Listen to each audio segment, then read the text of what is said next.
42 milliards de francs CFA pour parer à une éventuelle épidémie de méningite en cette année 2014. Le Burkina Faso prend les devants avec les partenaires techniques et financiers pour mettre en œuvre un plan de riposte pour que son efficacité soit optimale. Ce plan a été présenté ce matin et des échanges sont en cours. Les précisions dès le début du journal de la santé.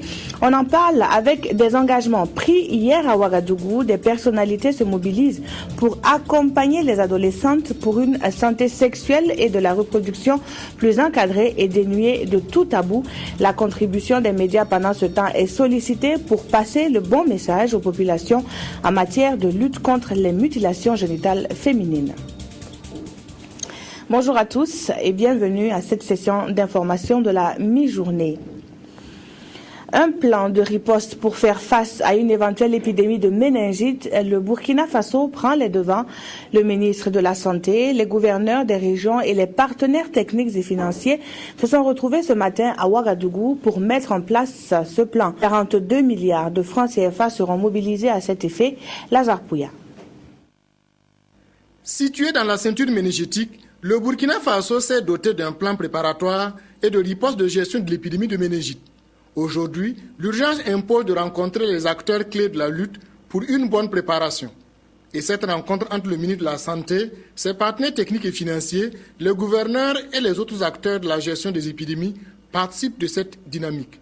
Et aujourd'hui, nous allons donc partager ce plan à l'ensemble des acteurs, notamment les gouverneurs et aussi les acteurs des autres départements ministériels, y compris avec les partenaires techniques et financiers, pour nous préparer au cas où cela arriverait.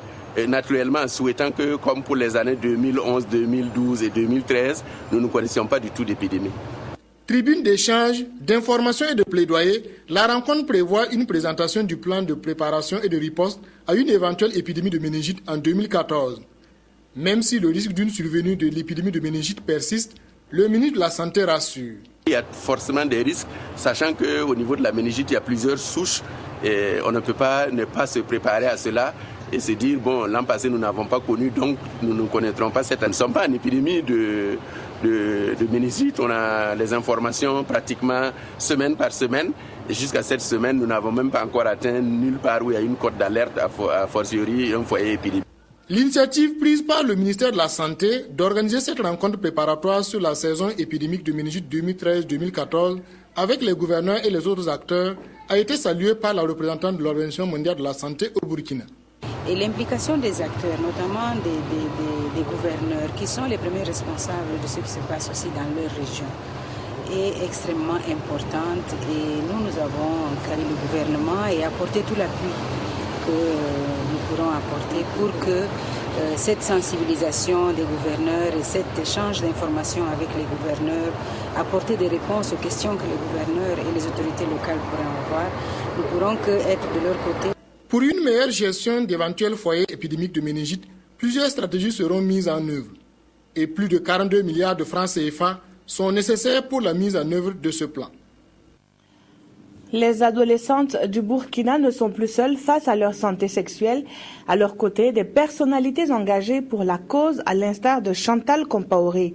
Une soirée de mobilisation pour un plaidoyer en faveur des jeunes filles laissées pour compte a été ainsi organisée à Ouagadougou par l'Alliance Droit et Santé. Reportage Marguerite Douagneau. Les jeunes filles dont il est question ici sont celles que nous côtoyons chaque jour, que nous croisons dans les rues. Ce sont les petites vendeuses de fruits et légumes, les aides domestiques. Ces adolescentes qui, consciemment ou inconsciemment, s'excluent du système de santé et des structures mises en place pour les jeunes. Ce sont elles qui retiennent l'attention de l'Alliance Droit et Santé. Et c'est au nom de la santé sexuelle et de la reproduction très précaire de ces adolescentes laissées pour compte que l'Alliance mobilise pour un plaidoyer. L'appel que nous avons lancé ce soir, les fiches d'engagement signées par les uns et les autres vont être exploitées pour que nous puissions construire des programmes opérationnels sur le terrain en nous appuyant sur les personnalités qui peuvent être des relais dans la communication ou des relais dans la formation des acteurs. Confrontées à la pauvreté et à la discrimination, ces jeunes filles sont les proies faciles aux abus de tout genre. Et en sollicitant l'engagement des décideurs politiques et des acteurs de développement, l'Alliance souhaite mettre fin aux barrières qui empêchent l'épanouissement de cette jeunesse. Et qui mieux que la première dame pour conduire ce plaidoyer? Et à Chantal Compaoré de rassurer, son engagement pour cette noble cause coule de source. En juin 2013, j'ai effectué une visite de travail à Kingston, en Jamaïque, avec le concours de l'UNFPA pour m'inspirer de l'expérience de ce pays en termes de lutte contre les grossesses des adolescentes. La question des enfants qui font des bébés est un problème de santé sexuelle et reproductive qui inclut le bien-être physique et émotionnel des victimes. C'est un sujet de société nécessitant les actions urgentes novatrices pour la promotion et la protection des droits des adolescents. Pour cette noble cause, moi, je suis plus que jamais engagée. Et vous? L'Alliance Droit et Santé regroupe une dizaine d'ONG ayant toutes une certaine expérience sur le terrain de la santé sexuelle et de la reproduction des jeunes. Des tranches de vie ont fait l'objet d'une exposition. Toutes racontent les mêmes histoires de viols, de séquestration, d'avenir hypothéqués, avec parfois et souvent le silence complice des parents et la pauvreté qui, à tort ou à raison, a bon dos. L'Alliance a réussi en tout cas le pari d'avoir l'engagement de tous les participants à cette soirée de lancement de plaidoyer. Et pendant ce temps, les journalistes sont édifiés sur les conséquences des mutilations génitales féminines. La lutte engagée se doit d'être mieux maîtrisée par les médias pour que le message, le bon, soit véhiculé au sein des populations. La formation des journalistes vient après celle dispensée aux élus locaux du Burkina. Tourbouam Evelyne Dabiré. Cet atelier, qui fait suite à la Journée internationale de lutte contre la mutilation génitale féminine MGF, vise la formation des hommes et femmes des médias sur les conséquences des MGF. Cette lutte nécessite une communication appropriée, d'où l'implication des journalistes. Parce que c'est vous qui devez faire passer les messages, les bons messages, les messages ciblés. Et je sais que parmi vous, il y en a qui sont véritablement au fait de l'information. Nous voulons donc que vous soyez ceux-là qui vont nous permettre de nous faire comprendre. Parce que ce n'est pas évident qu'on nous comprenne. Dans cette journée, une présentation physique des séquelles d'excision et les possibilités de réparation seront faites. Vous avez les conséquences immédiates qui sont la douleur, l'hémorragie, la rétention d'urine, la transmission du virus de l'hépatite B ou du VIH. Et plus tard, vous avez encore la rétention d'urine, vous avez l'infection, vous avez la douleur pendant les rapports sexuels qu'on appelle la dyspareunie, vous avez même l'impossibilité des rapports sexuels et puis vous avez les fistules vésico-vaginales. En 2013, au Burkina Faso, 13% des jeunes filles de 0 à 14 étaient excisées et ce chiffre, selon le ministre, connaîtra un revers de hausse avec l'implication des hommes et femmes de médias.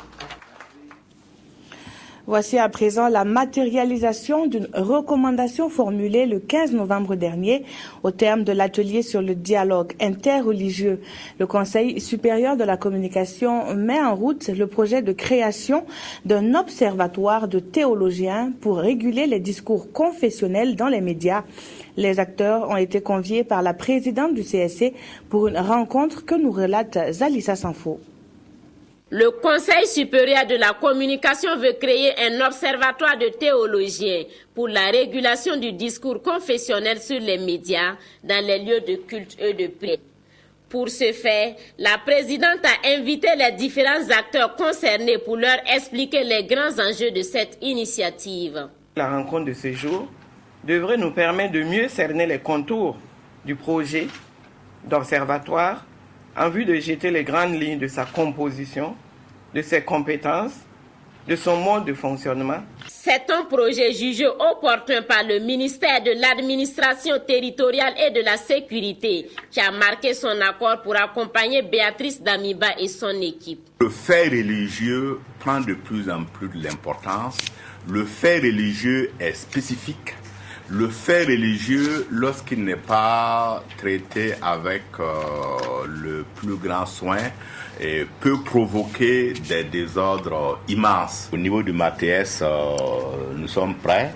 Et s'il faut contribuer financièrement ou de quelque manière que ce soit, nous sommes vraiment disponibles pour dégager les ressources nécessaires afin d'appuyer cette initiative. La mise en place de cet observatoire devrait permettre, selon la présidente du Conseil supérieur de la communication, de prémunir le Burkina Faso de l'intolérance et de l'extrémisme religieux. Le rôle des CBNF, les centres d'éducation de base non formels, n'est plus à démontrer. Mais sur le terrain, quelques difficultés entravent leur expansion. Dans la région du Centre-Nord, le ministre délégué à l'alphabétisation a effectué une visite dans 3 centres accompagnés des autorités locales. Le point avec Claudine Bikaba.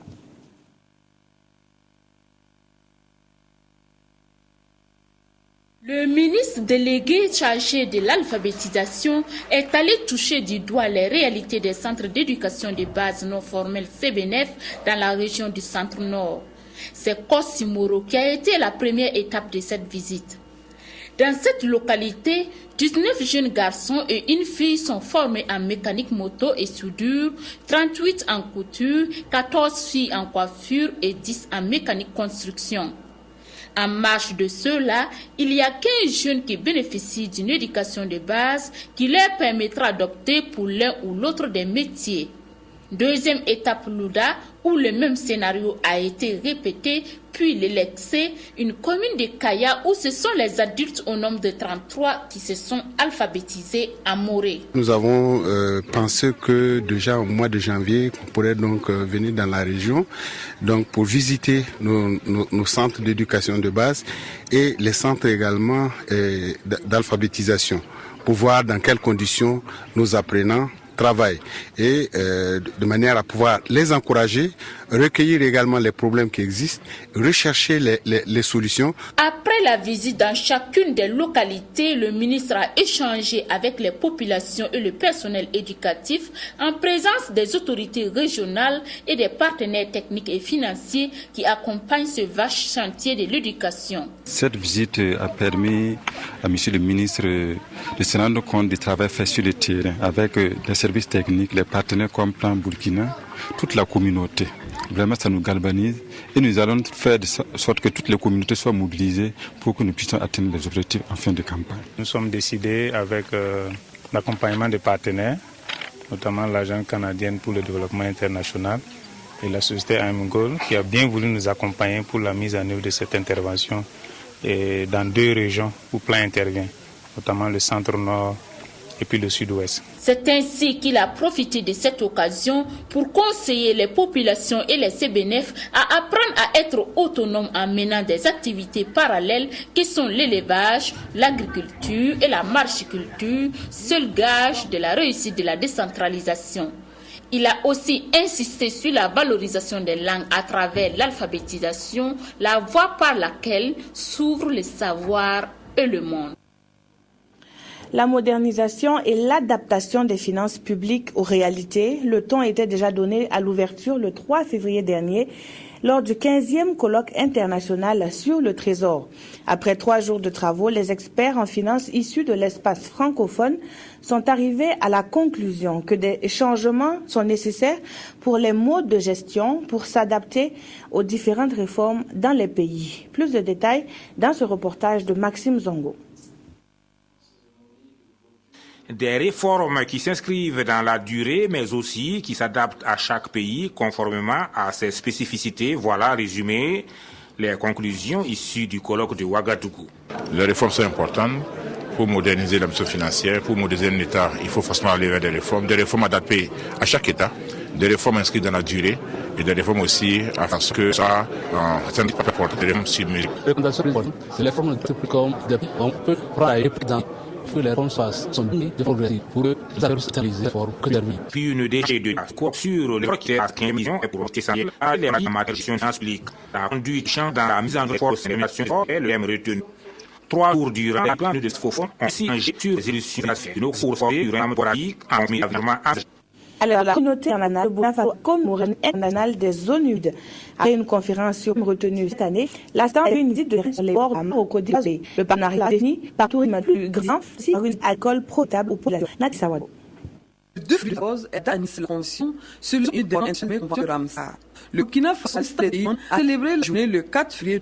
Une élection qui conférence de base le thème, les zones humides et agriculture vont parler. Ce qui pour nous sensibiliser la sur nous pouvons majeurs. Cette année, V2, combattre à l'industrialisation, nous appelons à l'éducation tout est activité autour des vières ou des arrêts, toute activité lucrative solutionne une pense à la population et également le mission. Président de débat, qui pense sur le crocodile de Zoul. Est-ce que le sur les zones humides, plus agriculture dans le champ de véhicules. À Zoul, les habitants ont pu visiter les espèces vivantes. Est-ce que c'est autour de la bâtiment? Ma baoulé pas pour ma course, ça, et un poste arrive au Delbouna. C'est une cadre partenaire de jouer et de cultivant l'anaria. C'est un de visite qui a de salé, voilà une production et anciennement pour les choses de site là. Et vous pouvez aussi dire au petit de cette marque à le site. Ce site là, on importe il y a de la agricole qui fait, il y a une construction environnementale. C'est à l'action en qui constitue humaine les ressources. Dans le domaine de l'eau, cette population dans la commune de Zia, le Qatar Charti, a construit dans le cadre de son projet et nécessaire. Pour faire les plus la c'est une épine de le nom de le livrage de la Chine, l'autre qui jette du faux sable, le nom du bassin de Qatar Charti, la commune Zinga, comme ça peut réaliser les cadres de ce projet. Ce projet va permettre aux personnes cette méthode à l'eau. Elles auront un centre vidéo. De la on peut encore n'importe plus besoin de pour tout qu'on puisse aller un piège de l'eau. Deuxième, que les femmes peuvent à l'eau pour faire. C'est lui juste la pression que j'ai attaché et le qui va nous conduire. Ce qui signifie d'être qui met la chance de vivre dans avec la solution de la SBS et la SPS qui m'a précédent fois pour les offices pour la jury. C'est un acte de commune qui arrive il fait pas. Et pense que ça du cas que les pilotes et accompagne rien pour la j'ai arrivé et créé la tout douce. C'est la une activité faire de elle est là du les commerces de la l'autre activité j'ai tenu. Merci Charles, si nous allons du théâtre après-midi à 12h.